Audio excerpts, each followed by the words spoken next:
নমস্কার, দেখছেন কলকাতার সঙ্গে আমি সমাদ্রিতা। আজকে সকালটা অন্তত মেট্রো যাত্রীদের জন্য কিছুতেই সুখকর নয়। জোড়া দুর্ভোগ সকাল সকাল, সেই দুর্ভোগের খবরেই আমরা নজর রাখবো।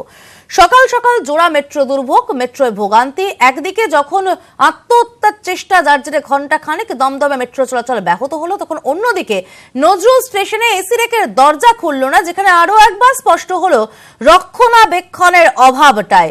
কবি নজরুল স্টেশনে যে ভোগান্তি হচ্ছে সেদিকে নজর রাখবো আমরা। দাঁড় করিয়ে রাখা হয়েছে ট্রেন, চালকের কামরা দিয়ে যাত্রীদের উদ্ধার করা হয়। এসি রেকের দরজা খুলছে না এবং যার জেরেই আটকে পড়েন যাত্রীরা। আবির ঘোষাল প্রতিনিধি রয়েছেন টেলিফোনে। আবির, প্রথমেই জানতে চাইবো নজরুল স্টেশনে ঠিক কি ঘটেছে?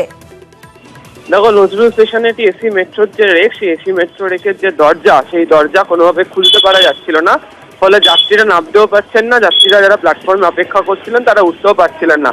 ফলে এই পরিস্থিতিতে দাঁড়িয়ে অফিস টাইমে এই দুর্ভোগ তৈরি হওয়ার কারণে সিদ্ধান্ত নেওয়া হয় যে ওই ট্রেনটিকে আর চালানো হবে না, এবং সেই কারণেই ড্রাইভিং মোটরম্যানের যে কেবিন রয়েছে, সেই ড্রাইভিং মোটরম্যানের কেবিনের যে দরজা, যা মোটরম্যানরা ব্যবহার করেন, সেই দরজা দিয়ে কি যাত্রীদেরকে নামিয়ে দেওয়া হয়েছে।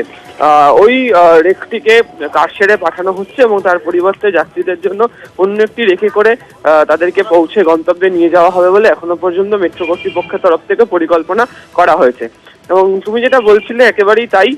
এটি হচ্ছে রক্ষণাবেক্ষণের ক্ষেত্রে যে অভিযোগটা গত কয়েকদিন ধরে যারা প্রাক্তন যারা রেলের কর্তা বা সাধারণ মানুষজন যে বারবার ধরে যে অভিযোগটা করছিলেন, এটা বোধহয় সেই কারণেই। তবে এর আগেও একাধিকবার মেট্রো রেকের দরজা বন্ধ নিয়ে একাধিক অসুবিধা তৈরি হয়েছে। দরজা বন্ধ খোলা বা বন্ধের ক্ষেত্রে যে অসুবিধাগুলো কাজ করে, সেটা হচ্ছে যে অনেক জিনিস যে ডোর যে চ্যানেল রয়েছে তার মধ্যে আটকে থাকে এবং সেই কারণে দরজা বন্ধ হতে চায় না বা দরজা খুলতেও চায় না।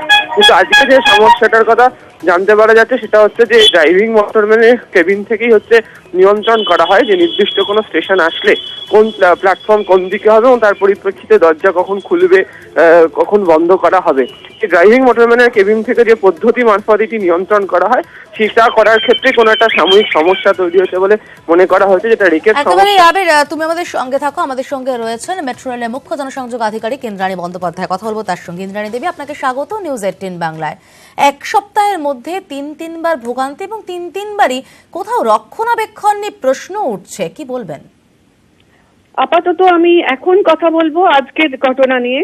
আজকে সকালবেলা আপনারা সবাই জানেন যে দমদম স্টেশনে একটি আপনার সুইসাইড অ্যাটেম্প্ট হয়েছে এবং তারপরে আমরা চেষ্টা করেছি আপ্রাণ যাতে তাকে বাঁচিয়ে আর কি আমরা উদ্ধার করতে পারি, এবং উদ্ধার কার্যে সময় লেগেছে, যার জন্য আমাদের মেট্রো সার্ভিস ব্যাহত হয়েছে কিছুটা সকালে। আর ওই সময় যখন উদ্ধার কার্য চলছিল, আমাদের গাড়ি চলেছে গিরিশ পার্ক থেকে কবি সুভাষ আপ এবং ডাউন, এবং কিছুক্ষণ আগে যেটা কবি নজরুল স্টেশনে আপ ডিরেকশনে একটি গাড়ি এসে যখন প্ল্যাটফর্মে দাঁড়ায়, তখন দরজা খোলেনি এবং সঙ্গে সঙ্গে মোটরম্যান এবং আমাদের সমস্ত টেকনিশিয়ান যারা ওখানে থাকে স্টেশনে, তারা এসে দরজা খুলে দেয় এবং সব যাত্রীদের নামানো হয়। এবং যাত্রীরা, বেশ কিছু যাত্রী নামতে চাইছিলেন না, হয়তো অফিস টাইম তারা ভাবছিলেন যে তাদের দেরি হয়ে যাবে, তারা কিছুতেই নামতে চাইছিলেন না। তো তাদের জোর করেই আর কি নামানো হয়েছে এবং গাড়িটিকে ছেড়ে দেওয়া হয়েছে। এই গাড়িটিকে আমরা এবার কারশেডে পাঠিয়ে দিচ্ছি, তাই জন্য একটু ব্যাহত হয়েছে। একেবারে যেখান থেকে আমি শুরু করেছিলাম আপনাকে, যে বারবার এই ধরনের দুর্ঘটনা কোথাও যাত্রী আতঙ্কটা বাড়িয়ে দিচ্ছে, যাত্রীরা ভয় পাচ্ছেন মেট্রোতে চাপতে। আমাদের সঙ্গে যোগাযোগ বিচ্ছিন্ন করে দিয়েছেন ইন্দ্রাণী দেবী। তিনি শুধু তথ্যটুকু দিয়েছেন, তবে তার পিছনে মেট্রোর দায় কতটা তাই নিয়ে কোনো প্রশ্নের উত্তর দিতে তিনি নারাজ, এবং যে কারণেই ফোন বিচ্ছিন্ন করে দিয়েছেন তিনি।